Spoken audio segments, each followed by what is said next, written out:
2013 میں پاکستان میں 3000 سے زیادہ انٹرنل ٹیررزم کے اہداف ہوئے ہیں اور وکٹمز ہوئے ہیں اور مارٹرز ہوئے ہیں.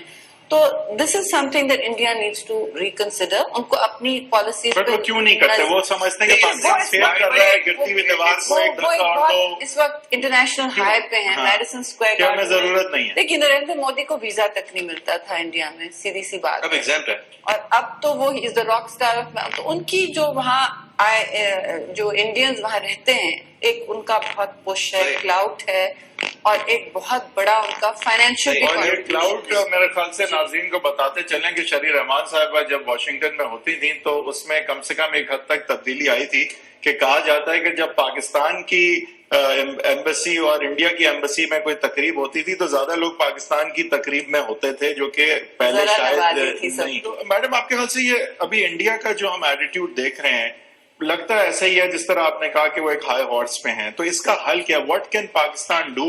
کیونکہ دیکھیں ہائی ہارس پہ جو ہوتا ہے اس کو اپنے بلی کو آپ کو یہ احساس دلانا ہوتا ہے کہ اگر آپ یہ کرتے رہیں گے میرے ساتھ تو اس میں آپ کا نقصان کیا ہوگا. And you do that by pushing them back once. You have to انہیں آپ کو یہ ریئلائز کرانا ہوتا ہے کہ آگے اس میں آپ کا نقصان کیا ہے. تو واٹ کین پاکستان ڈو کہ انڈیا اپنا ایٹیٹیوڈ بدلے؟ کہ مشرف صاحب کے زمانے سے ہم دیکھ رہے ہیں کہ ہم جا کے ہاتھ ملا لیتے ہیں اور وہ آگے سے کچھ نہیں.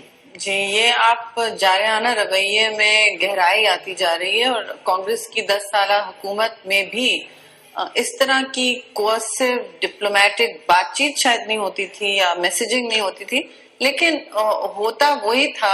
آپ دیکھتے تھے بار بار کہ ممبئی کے سانحے کے بعد وہ ایک ٹیررزم پر ہر چیز کو ایک کنڈیشن بنا دیتے تھے کہ نہیں اس کے علاوہ اگر یہ نہیں ہوگا وہ نہیں ہوگا. تو یہ ایک اس وقت ہم اسے اسٹریٹجک انڈفرنس کہتے تھے، اور ایک کنٹرائیوڈ یعنی کہ جان کر کے یہ کہا کیا رویہ ہوتا تھا. اب آپ دیکھ رہے ہیں جارحانہ گفتگو ہوتی ہے اور ہم منہ توڑ جواب دیں گے وغیرہ.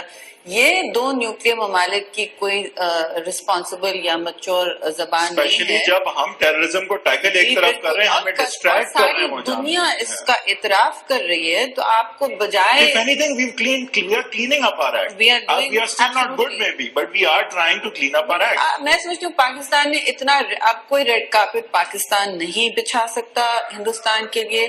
وہ اب ایک عالمی دنیا میں گلوبل پلیئر بننا چاہ رہے ہیں. یہ آپ سفارتکاری پر دباؤ ڈالیں. ابھی آج یونائٹڈ نیشنز میں مثلا میں سمجھتی ہوں ایک لاسٹ اپرچونٹی تھی. تقریر میں بہت کچھ کہا جا سکتا تھا، اور اپنی جو انٹرنیشنل پوزیشن ہے اس کو مستحکم کریں. آپ کی سیکنڈ الیکٹڈ سویلین گورنمنٹ ہے، بھائی آپ نے اپنی میسیجنگ کرنی ہے یونائٹڈ نیشنز کے ذریعے. اپنے آپ جہاں بھی آپ مشین ہماری اتنی ویک کیوں؟ نہیں، پروپیگنڈا کی اب ضرورت نہیں ہے. آج کل کی دنیا میں آپ جیسے لوگ شوز کر رہے ہیں، ہمیں پروپیگنڈا کی آپ